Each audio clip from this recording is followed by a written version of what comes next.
Greeting, Mark Brown here. We're going to be looking at how we can split this table right here in our Microsoft Word document.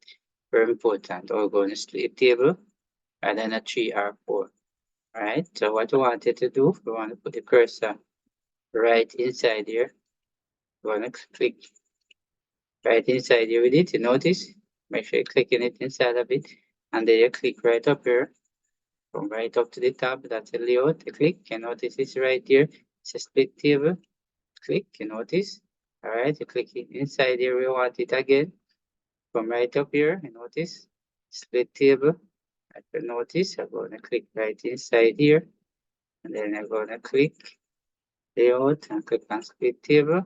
So notice we actually have a table split in several areas so far.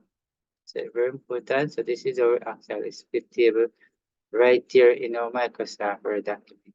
I hope you have learned something from this video here. So thanks for watching. See you in the next video.